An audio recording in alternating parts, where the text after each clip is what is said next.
and welcome to the SheerLuxe show. I'm Nadia Acheampong. We have a fab show for you today.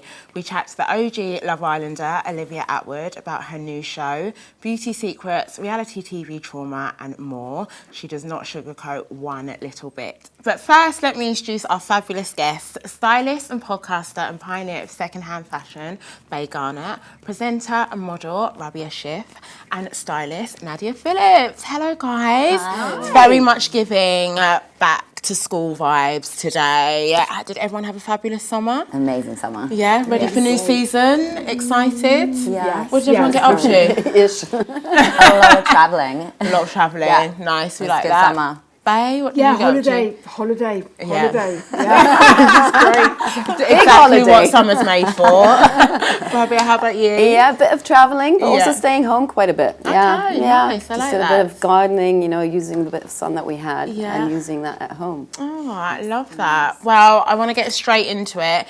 We are in September. It is secondhand September. Bae, I'm going to come straight to you. Please, can you tell us all about secondhand September? Yes, with pleasure. Secondhand September was a initiative devised, created by Oxfam in 2019, and we kicked it off with a campaign because it was like, well, fashion campaigns make a visual campaign, so let's do a visual campaign. So Stella Tennant was she launched the visual campaign, and Michaela Cole's been a face, and Sienna Miller's been a face.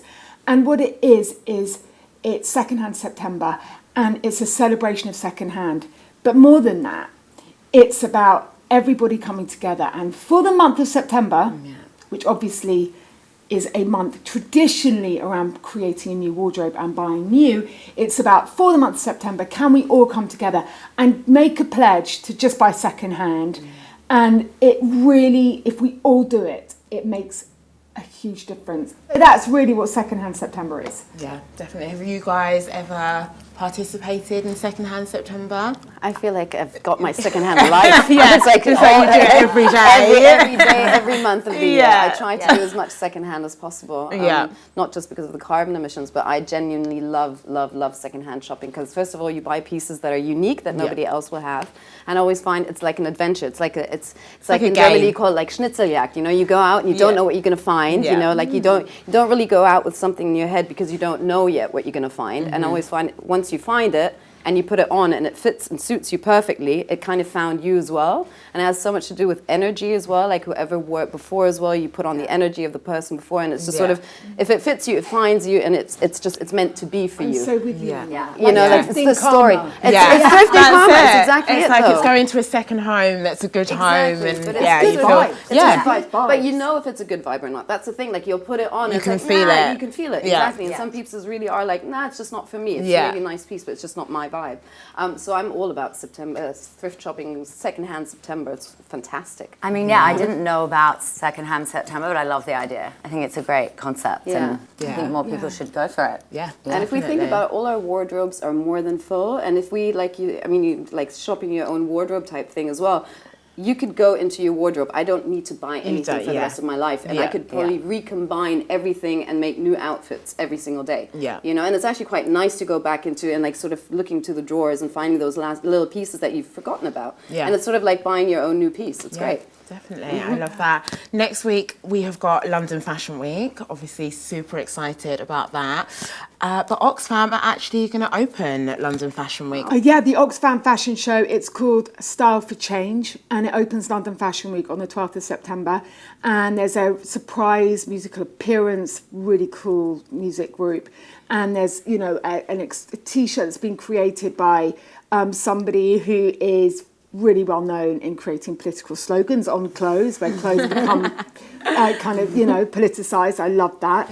And what it is, I start a long time in advance because it's a process of editing and collating. And the way that I try and I'm the style, I style the show, and this is our fourth show. And the way that I try and do it is create. You look back in the 60s, 70s. 50s, 40s, you look back on all these decades and you've got these communities that create kind of vibes and tribes, whether it's mods, whether it's hippies, whether it's punk rock, whether it's gothic. And what I try and do on the runway is kind of make that kind of an exponent of these looks of people having their sense of community and really archetypes of different looks. That's what I try and do. Yeah, and these looks that you've put together, could the public buy them? Or yes, well, we're partnering with Vinted. That's a really good question. Oh, and so you will be able to buy them afterwards. Yeah, for sure. And there are some really, beautiful Amazing heritage pieces. coats from Harris tweed from the 1960s to Japanese kind of, 1950. I mean, like a real mix of clothes. Yeah. Oh, that's amazing. You'll be able to buy it afterwards. Yeah. So you go into vinted.com or how do you? Yes, I mean, I think so. It would be. They would be on Vinted. Yeah. Wow. That's amazing. Love Very that. I want to ask you, ladies, what do you think has changed with the perception of secondhand fashion? Like, do you think how's it changed? Do you want to go? Yeah, Nadia?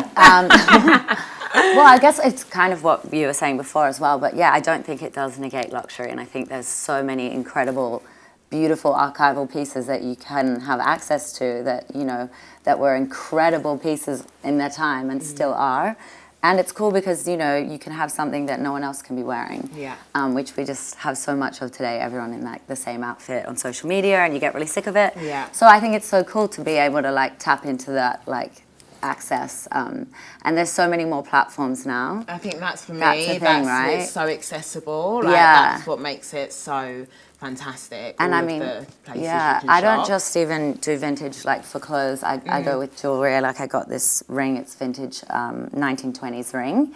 And I love vintage furniture. So I feel like there's so much access online now that you can just You could do your whole life you get lost. basically. Yeah, really. Yeah, image-wise, I find as well, because it used to be secondhand, like in German, when you used to do organic food, it'd be like, oh my God, you're into organic foods. It used to be you'd like a farmer girl, type thing, secondhand as well, oh, you can't buy any, you can't afford anything for you. It used to be literally like that, Whereas now, I think people have understood that you can buy luxury things as well as secondhand, but not just that, but you can actually find really beautiful things, which might not be a brand. Like I'm wearing this beautiful silk blouse, which is no brand whatsoever. It's vintage. I bought it for 40 euros. It looks like a beautiful Saint Laurent, beautiful, very, very high quality. And it's not about brands anymore. I find it sort of takes that away as well. It's not about branding. It's about the look. It's about, the suit is completely vintage. I bought it on Portobello Road Market for very little money. I put it on. I was like, wow, it looks like a Saint Laurent old safari suit.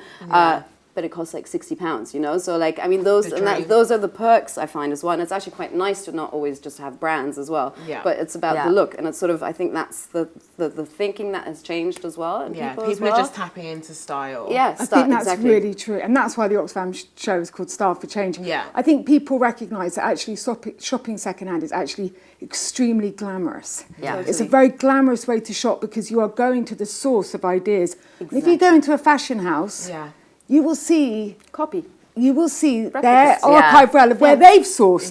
So hey, you know what? Why don't you do some sourcing and find those brilliant ideas? Because you know what? That's the secret. You can go to the source, and that's really glamorous. You're using your imagination. So much more creative. You're buying it's super creative, and you will just look more original because you have to. Yeah. And nobody else has it. That's the great thing. That actually takes me quite nicely onto our next chat, which is shopping at vintage. You guys are obviously the queens of that. I would love to know what your tips and tricks are for shopping really great vintage pieces. So I've noticed that the cities, which are the most, for example, Marbella, random as hell. I would never think about going vintage shopping in Marbella. Yeah. But there's some really great vintage shops because you've got a lot of rich old ladies there. Wow. This is the thing. And they don't really care about the money. They just give away their stuff. Brute genius. So you always have to go to Frankfurt, for example. You have a lot of banking, a lot of rich people. They don't really care about fashion. They don't understand the value. They don't do it for the money. Yeah. So you'll find really great vintage things. Great tip. How about Berlin? I'm off to Berlin. Berlin is very I feel like a lot of people. It's more hip. Yeah. It's more hip. So you've got more the 80s, 90s, nylon-y, sort of very 80s shoulder, It's not so much the high end. So if you want like the high end, you go into a place like Marbella and these sort of things. That's amazing. Love that. I want to go to Marbella. There's a really great vintage store in Marbella. Deja Vu Marbella. Can we go? Yes, absolutely. We need names. I'm in. Let's do it. I'm in. Safe. Yeah, let's do it. How about you, Bae? What are your top tips and tricks? My top tips, because I'm kind of old school, I love a charity shop, and I find it almost impossible to not go in if I walk. And like my kids, and I'm like, no. But I know quite quickly, because I've been doing it so long. I think actually there's nothing in here for me. Yeah. And then other times, I like to actually. Interestingly, you said earlier, when you go with this kind of open mind, and I sometimes do. But I also think it's quite good to go in with something in mind, because then you have a kind of sense of direction. Like, okay, I'm looking for a man's cashmere, oversized roll neck sweater in grey. Okay, I'm going to go to the menswear, and you know what? I'm going to look at the men's shirts, and I didn't find the cashmere sweater, but I found that great shirt that, let's say, that looks like the row, that is, or like a classic man's white shirt. So I think it's quite good to go in with a sense of directions. That's what I do. I then also get really obsessive about something, so I'll deep dive and go on Etsy, like cheetah, leopard, 1970s, big collar. I can do that as well if I'm feeling like I need some like utter joyous distraction in my life. I would love to know, what are your top 3 charity shops that you go in? Well, then I'll have to kill everyone. Please don't, because then all the good stuff's going to be gone. I love, I really love. And I'm going to go there after here today. Oh, yeah. Okay. I've thought now that we're talking about it, because it's on my way home. I love the British Red Cross in Chelsea. Okay. Yes. I found some amazing things from there. At World's End, I also love. There's a cancer research, really, really great, and a Trinity Hospice. So Chelsea, which is where I started thrifting in London, is my favourite bit of thrifting. I also love. Portobello Road has got some really good ones. British Red Cross, Oxfam's got a fantastic bookshop. The other big suggestion, and it's a bit of a secret, it's really great, is I really suggest going to Oxfam online. And you get great things, but not that many people know about it. So Oxfam online, I found some amazing things from there. That is a great tip. Nadia? Yeah, that's the thing I was going to say. Like now, people get overwhelmed going in like secondhand stores. They can be so like over merchandised, or not merchandised at all, but sorry, like overcrowded. Yeah. And so with the online, you can I think you can see it and digest it a bit better. And a lot of people don't know about all the different online ones, like the Oxfam one. Yeah. So I would say definitely try online ones as well. Like if you aren't used to like vintage shopping. Yeah. And the other thing I was going to say, I went to Kempton Markets, which is just secondhand for everything. Okay. And I think when you go there, like you were saying, you need to have something specific in mind that you're looking for, because it's just overwhelming otherwise. So when I went there, I was like, jewelry, and that's all I looked at. But they literally have everything. So those would be my 2 tips for sure. I find it fascinating that you guys are both recommending online vintage shopping. Yeah. That's personally one thing that I never do, for example, because you don't have this. Well, I find it really difficult for sizing, for example, because it's not a normal sizing. So I like to see the things, and I find with vintage as well, I really like the smell, the feel, and I actually love the surrounding. I actually like the adventure of going to either the store or the market store. And I find online for me, I use for completely different things. But when it's vintage shopping, especially, it's such a. For me, it's such a ritual. It's such a thing. It's such a like a nice thing to do. Also, you're lucky because everything will look because of your but all those like everything looks amazing. All right. No. But all those amazing 70s pieces, like those what we talked about earlier, those Wrangler jeans and all of that, you literally are like 1970s. And I know you love the 70s, yes, I do. So I don't blame you. I'd go into those. I think that's the thing I need to try online. I would do like pre-love, like handbags, sunglasses, and things like that. But obviously, if it's clothing, I understand wanting to try it is quite a risk if you don't know how the size is. And they often don't take it back as well online. So I always find like you can't exchange it. I recently got so it's like technically secondhand, but it's like had barely been worn, the sardine Bottega bag, but I got like 1,500 off the price. It's still in the stores, do you know what I mean? But I got it on Vestiaire for a lot less. So that's great one. That's how it's good. Yeah. I think it's really good online for those sorts of things, Yeah, you know? exactly, definitely. And you're just getting it like so much cheaper, and it's like still in store now. What is So that that's a your good tip. is that your best vintage buy ever? Yeah, I feel like that's a really good deal at least. Yeah. But this was like one of my favorite vintage buys Great. actually. Where's that from? So it's a vintage Burberry. I think it's like Wow. Christopher And it's Baby pony- Days. pony. Yeah, I think it's it's pony zebra print.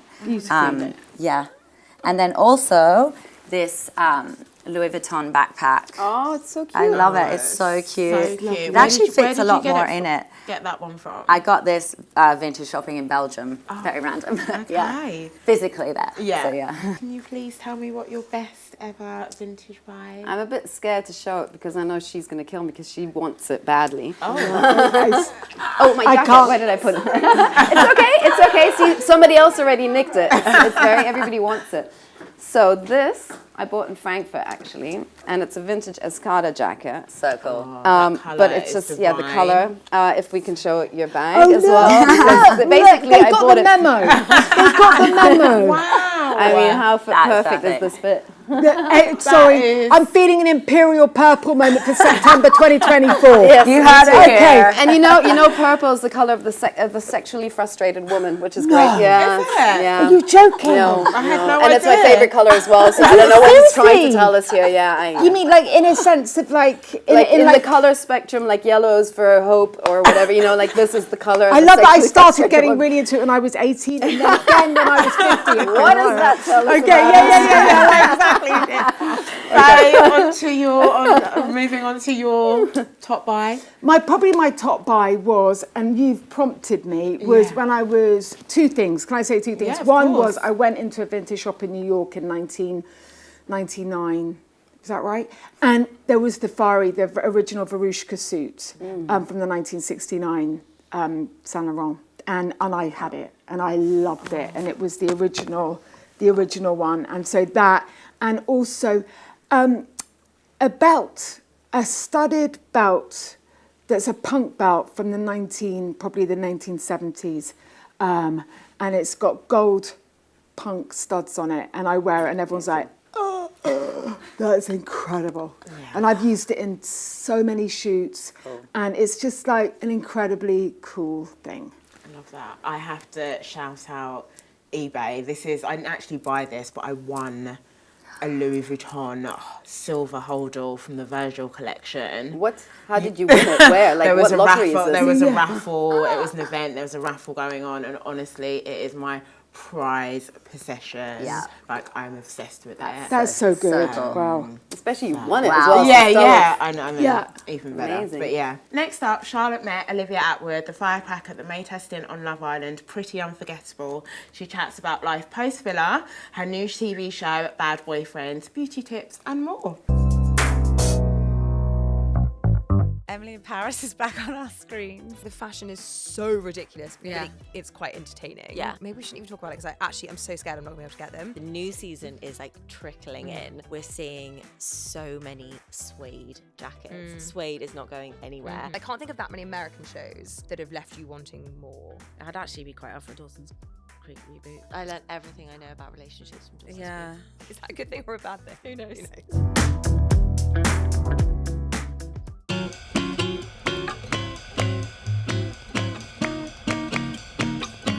Olivia Attwood, welcome to the SheerLuxe show. Thank you for having me. So nice to have you. There's so much. There's so much. We don't even need these. Let's talk about your journey post Love Island. Like a lot has happened. When were you on the show? What year? 2017. Yeah. Does it feel like a different life?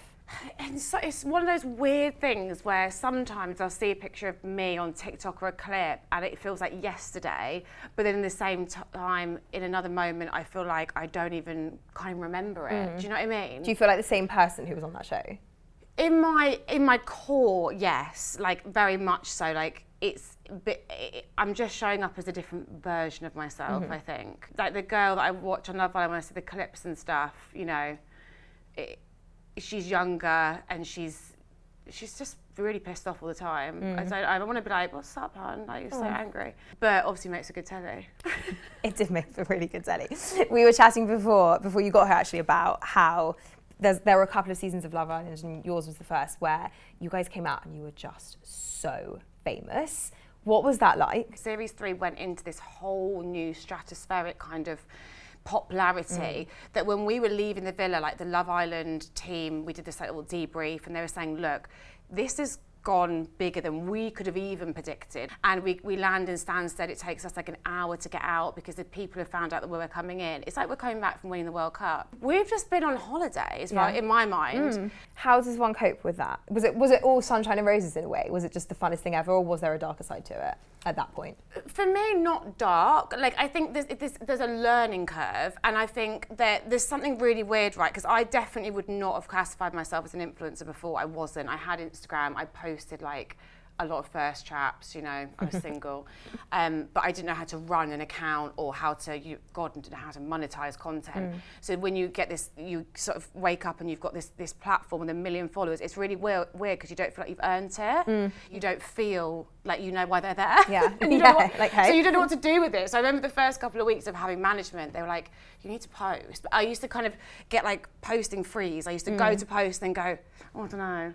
I don't know, because it felt too scary. Was a lot of people. Yeah, so it was a learning curve. Now going in, they're savvier to what can happen, and there's nothing wrong with that. It's just a reality. I saw that people in series 2 were like had more Instagram followers. They were getting some free clothes. I was like, I'll have a bit of that. They were doing PAs, free alcohol, have a bit of that. So there were things that attracted me to going on the show, but they just weren't the levels that maybe attract people now. Yeah. Do you know what I mean? Yeah, for sure.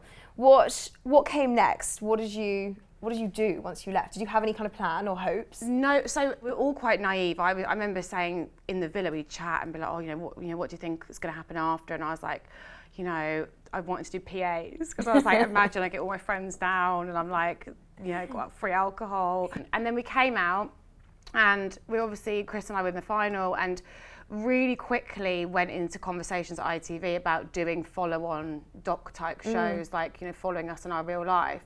And obviously was so excited by that. And it just snowballed from there. Yeah. Talk to me about your documentary series as well. Were you surprised at the kind of the seriousness with which people took them? Because they were really serious, they were well researched and important conversations, and perhaps people didn't necessarily expect that, not necessarily from you, but from a former Love Island star. 100%. I literally don't take offence to that at all, because I remember when I went for the first development meeting and they were talking about this documentary idea they had, and I was like, oh my God, that sounds amazing. Like, you need to get a host. And they're like, yeah, we was thinking, I was like, me, hilarious. But definitely have a go. Then when the idea was kind of positioned to me about getting filthy rich, and they're like, it's going to be very you, and your kind of immersive journey into it, but it's not about you, essentially. It's about the stories of the people you meet. And I was like, this is really interesting. Well, that's got legs, hasn't it? It's got legs, and the style of the show evolved over like filming that first episode, where we realised we didn't want it to be head tilty. Oh God. We didn't want it to be patronising. There's a lot of those kind of docs out there. We wanted it to be a space where we could tell stories like with journalistic rigour, but also, empower people. And not everyone has to be a victim in a story. Do you know what I mean? Because a lot of these women aren't. And let's look at how they're killing it, and they're making bank doing it. But like, we have to take it seriously and show both sides of the story. It's the hardest climate to make telly, because people want shocking, they want information, they want to be entertained, but not too much. Because if it's too much, you're going to call Ofcom. Did anything shock you? Everything shocked me, really. Like, if I'm totally honest, and I think that's one of the things that is so organic about my experience through that and Price Perfection, is that I went in thinking, I've been around, do you know what I mean? I know what goes on. Like, I'm not a prude. And I'm like, whoa. Right, this is what's going on. I've never seen that before. Yeah. And then I'm like going home thinking, maybe I am kind of vanilla in bed. So yeah, it's a lot. But great. I mean, the people are amazing. I left my own prejudices that I had at the door that I didn't even think I had. Most people have not come out of reality TV and had the longevity that you've had and been able to sort of transition into making a proper career out of it. What is it about you, do you think, that has meant that's been your path? before Love Island, I definitely was going for a period in my life where I had no idea what I really wanted to do. And I felt like I was like 24 and I was terrified that everyone around me seemed to have something that they cared about and they loved. And I was like, I don't have a passion, which sounds really kind of dramatic, but that it's terrified me, like genuinely.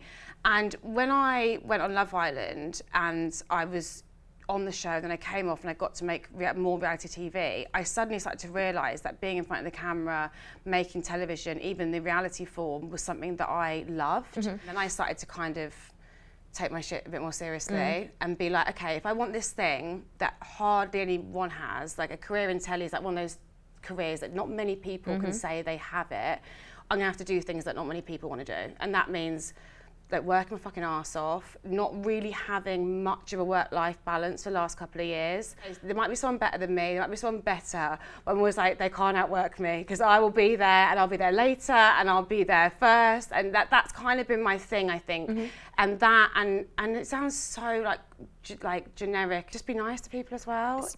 It's not generic because not everybody is. Because the thing is that you realise in many workplaces, but especially in television, if people dread you being on set, there's only so many years before you're not going to be on set. And I think that people think that people get away with it, some people get away for years, decades, but not many do. No. And so it's like, if you can just not be an arsehole, that does help. I also think it's men that get away with it, not women. They get away with a lot more than us. Quite. A lot more. What about the social media side of things? How do you find the scrutiny? Do you know what? I have to say, I do have a good relationship with social media, and I do feel like I've been quite lucky. I don't know if it's because in early days, before my management really got hold of me, if someone trolled me, I would just troll them back 10 times worse with something so... Love that for you, yeah. So tear-inducing that then I think maybe it sent a message to the other trolls of like, no, she's not the one.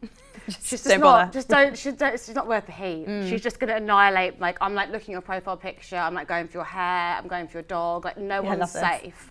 If you're going to come and tell me my skirt's ugly, like we're going back and forth. Like it's on. I've got time. Do you know what I mean? Then now I feel that social media is so vital, me having that connection with the people that watch my shows, listen to my podcast. I can speak to them directly, and that is so powerful. You can't underestimate the power of having that conversation with people. So it's fun. So it's fun with it. Yeah. Let's talk about fashion and beauty. Let's go for it. How has your style evolved in the last few years? I dressed around Love Island, pre-Love Island, for men. I dressed, which I'm not the such fan. I dressed to be sexy. Yeah. You were it was body, it was, you know, like tight, it was colour, it was, you know, and then I went into a bit of a brand era where it was like every brand. Like I went, you know, self just rolled around the floor, whatever stuck, I was just going with it. It was too much. Yeah. So I feel like in the last year, 2 years especially, I've just pulled it back. So it's quieter, it's more timeless, but I'm still feminine. I still like to have fun with it. I still like to wear a short skirt.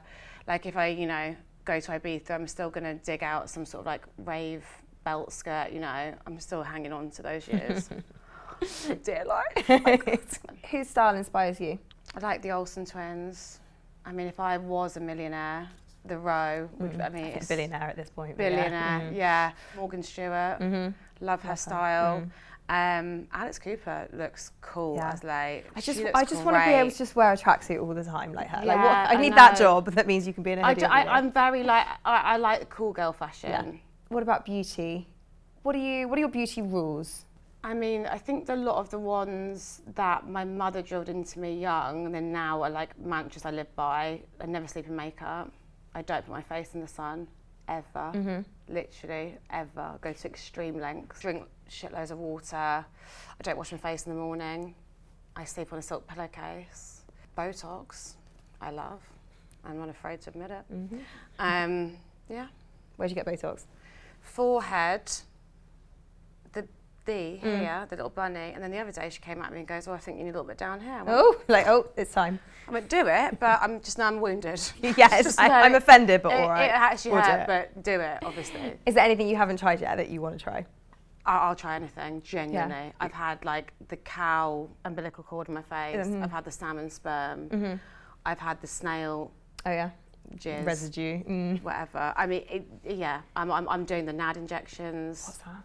The NAD, it's like glutathione glutathione, which is like a molecule, it's like something we produce that helps our cells to reproduce themselves. And they were testing it, and basically it's shown signs that it can actually slow down our cells aging. So Hailey Bieber and Kendall Jenner allegedly, Sold. Yeah. they have drips of this stuff Okay. like weekly. But there's a company now, and I'm just guinea pigging it, but quite a few people are using it. So you can home inject it. It's all like above board and FDA approved. It's not just like black market, like promoting. So try this thing. Yeah. And so we'll see how we go. Fascinating. Yeah. Okay, love that for you. What about fitness? I was modelling and doing pageants and bikini pageants from like the age like 16. So working out gym has just been something that's just kind of ingrained into me. And back then it was much more about I had to stay fit, I had to stay strong, my glutes had to be good. But now it's much more like if I don't go, I could be arrested later in the day. Like I have to go to the gym in the morning. But I like to lift weights. I don't know if you can tell. Nice. I like to lift weights, I like resistance training, and then my cardio would be dog walking. Can I ask you about your dogs? Because you're a really big adopt, don't shop, what's the word, champion. So we've got 2 dogs. I mean, obviously I just chose super easy, like low-key dogs. One's like a Caucasian Shepherd mix that was like abandoned on the streets of Romania, and the other one's a Rottweiler who was rescued from a puppy farm in Wales. She was like an unsold puppy, and she arrived in like this like terrible condition. Adopting those dogs is like probably the literally single best thing I've done in my adult life. That when you promote buying a dog, the people you're influencing are not necessarily doing the homework you've done. And I've seen behind the curtain, and the dog breeding industry is nothing short of horrifying in this country. It's completely unregulated. We have hundreds of thousands more dogs that need homes, and we have people then breeding in their garden to make quick cash when there's so many dogs. We have an over surplus of dogs, especially post-COVID. So my thing is like, if you can adopt, it's always the better thing to do. That's the other thing, is we live in an instant gratification society. People, if they decide they want a dog, they want it tomorrow. Yeah, so true. Adoption doesn't work like that. You know, you have to maybe wait a little while, and you have to be approved, and people don't want that. People just want to go, I want a dog. But unfortunately, a lot of people that decide they want a dog tomorrow also decide as quickly they don't want it anymore. For sure. So you need to get into that relationship as slowly, as possible, because you will never have anything nice or hair-free again. So you need to be really aware of that. I could literally talk about dogs all day. So what's next? Tell us about your new TV show. Olivia Attwood's Bad Boyfriends is... Great name. Thank you. Is out now. And it's not a collection of my ex-boyfriends. It could have been. That would have been another good show. We could have cast it quite easily. It was an idea that, one of those things that, when we were actually out there filming in Greece, I was like, this is actually happening. This is real. It was surreal. And just now it's out. It's on ITVX, and we're dropping every night on ITV2. And we have a group of bad boyfriends who were lured out to Greece on false pretenses that they were going on a kind of brotopia, as we call it, lads competition holiday. So they thought it was a TV show? They thought it was the newest TV show. Because the legalities around duping people are very complicated. I would have thought so. So they were, consented and invited out to Greece to be part of this TV show. Unknowingly, their girlfriends were in on this, and they'd actually nominated them to be part of my Bad Boyfriends show. Love.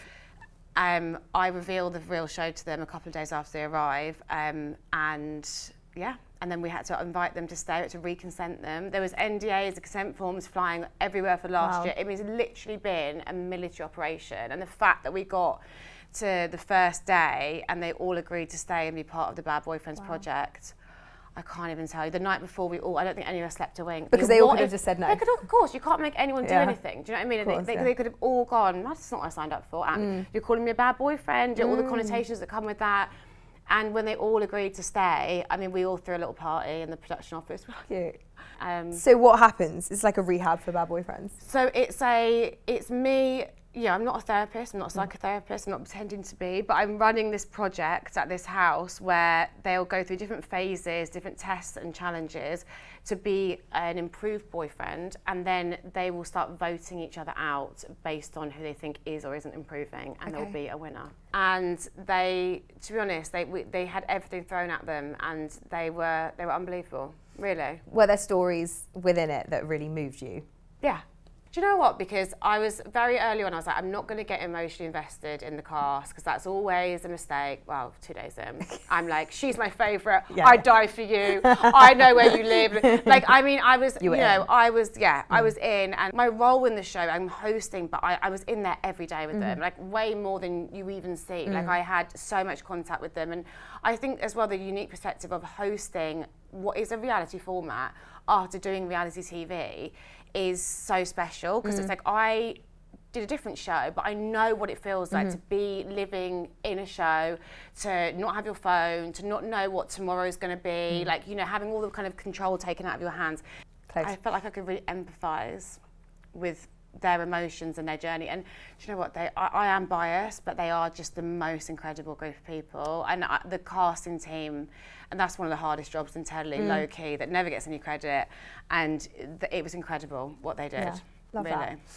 If you could give the girl who just come out of Love Island any advice, what would you say to yourself 7 years ago? Drink a bit less.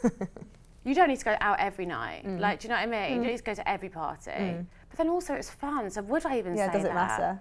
I had that, you know, now I'm like, I turn down everything fun to be up early to film, and I miss every event and every red carpet. So I'm like, oh, I don't know, maybe it was good that I just lapped it up and did all the nights out and went to the opening of an envelope whenever I got the opportunity. And that's part of the fun of it, isn't it? Maybe just slow down a little bit, and just, you know, I don't think look after yourself, you know? It's all right to wash that tan off and start again, to get a little exfoliator going. It's not going to hurt. And maybe just put down the lime PVC trousers. You don't need them. That sounds like good advice. No one needs them, No actually. one needs them. No, they could just go. What's still on the bucket list? What do you want to do? It feels like when I get asked this question, it feels greedy to even say anything, because I'm like, well, I'm doing so much and had so much. To see Bad Boyfriends return as like a franchise that people like know and love and are excited for every year would be like, this is already a dream come true, but that would be like icing on the cake. There's a difference between greed and ambition, I'd say. I think it's ambitious. I think we need that on a t-shirt. There you go. That's unbelievable. You're welcome. You can take that from me. Thank you. Olivia, it was so nice to meet you. Bad Boyfriends is a bit. Go on, give it a hard plug. Where do we watch it? Bad Boyfriends every night, ITV2 at 9 p.m, and also you can catch up on ITVX. There you go. Thank you so much. I just went into very loose women ITV. Love voice it for then. you. I just completely changed personality. Damn right. TV's in your blood. Many hats. There you go.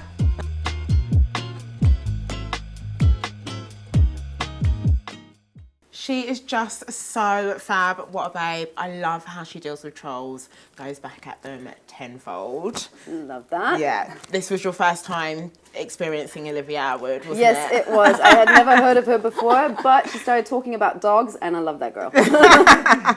Amazing. Now, I want to talk about shopping your own wardrobe, keeping with Secondhand September.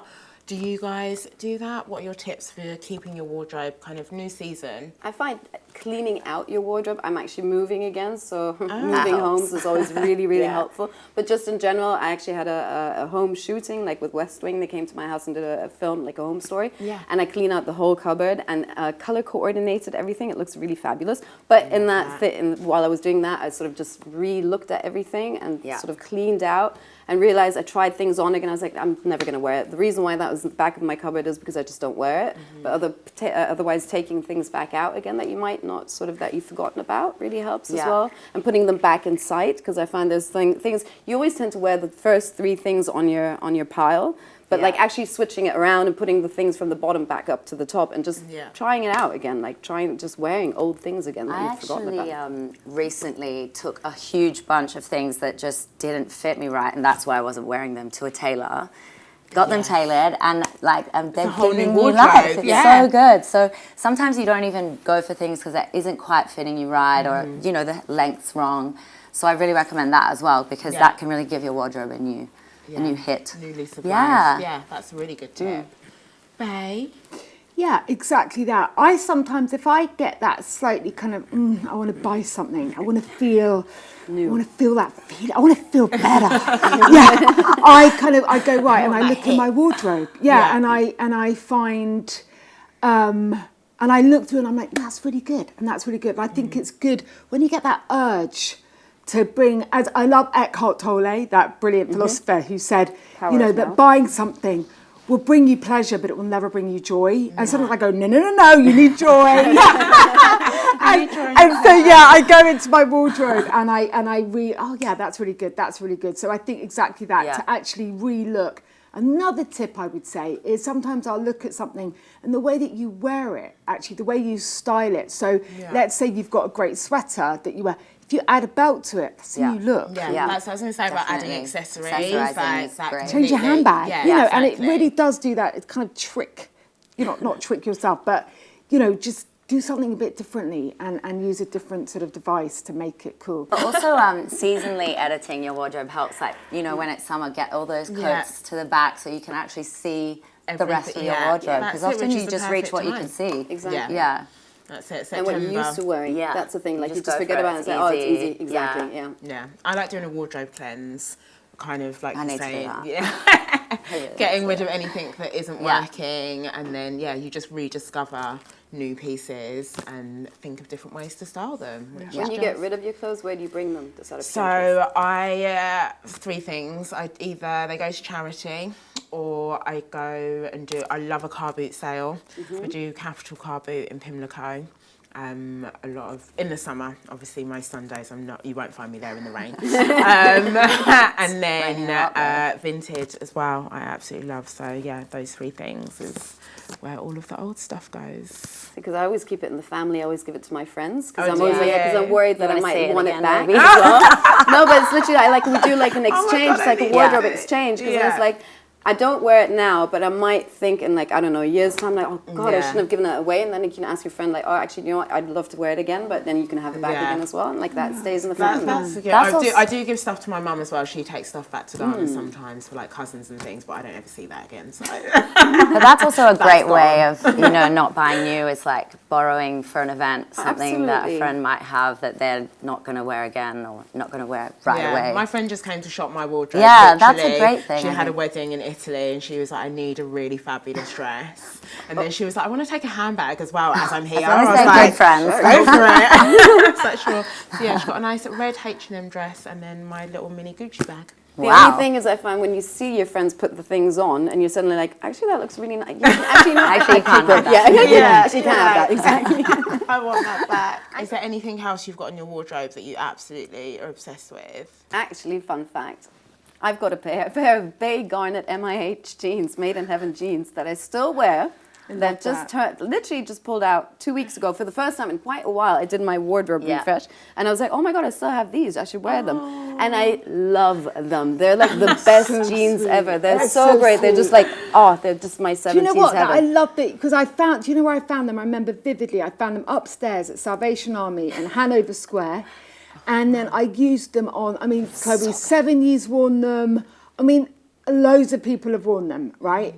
And they're the weirdest jeans because I put them on anyone. And what you said about that kind of thrifting calm, put them on anyone, look incredible. It was actually weird. Anyway, so I did a little mini collection and copied them exactly. And so anyway, the nice with me. Love them. Especially also, like you should always reuse your denim as well because denim is not very sustainable. Also, vintage denim is just the best. It's so much nicer to wear as well. Because I hate the smell of new Best denim. I've got is from the Rose Bowl flea market, which I'm sure you've been to. The best. LA. So good. I've got 4 pair of cut-off denim Levi shorts for $20. And Like, the Rose Bowls. You can also tailor your denim, you know, as well. Like if it hasn't fit you quite right, but like it's got that right wash or something, you know. So you can definitely buy that vintage. I think it's also really, I don't think that there's enough conversation. I don't think people know. I didn't know. And it's that thing of like, we know that denim takes a lot of water, but actually there's a huge, massive, big problem. And that is, I only learned this from Oxfam 2 days ago, how serious the situation is that we are literally running out of water to drink. I love that I'm drinking a sip of water in that moment. I mean, we are running out of water to drink, and I've forgotten the stat. There is a insane stat. I love Oxfam. It's brilliant on stats. Yeah. But and that is, you know, the amount of water it takes to make a pair of jeans in relation to like how much someone needs to drink. And so, you know, if you can buy secondhand denim as much as possible because there's a, we'll probably know about the problem of running out of water when we run out of water. Maybe we'll know then. I don't know. But apparently we're going to run out of drinking water. Wow. For as long as we can wear denim, we're fine. Who needs drinking water anyway? I don't know when we get told it. Let's all shop vintage denim as much as possible. Yeah, exactly. That is the message. Yeah, exactly. Because it's so great. Better anyway. It is better. It is. And also it's got something for everyone, like that 1970s Wrangler or Lee, and then you've got the 1980s Levi 501s, and then you've got like the kind of like Christina Aguilera, like True 90s, Religion, whatever you want, it's all out there. Whatever era you're in. And the funny thing is, all the Boyfriend. new brands try to re-emanate the old look anyway, the vintage feel and the vintage look. So you might as well the buy wash. them. Yeah, the wash exactly. Yeah. Oh my gosh, we could talk about denim all day. Or vintage in general, all day. Yeah, exactly. But thank you so much. So that is it for today. Thank you so much to you guys. You've been amazing. And of course, Olivia. Next week, Charlotte is back with more great guests, fabulous content. In the meantime, we would love it if you could give us a comment below, give us a thumbs up, and do subscribe if you haven't yet. Have a wonderful day wherever you are. Goodbye.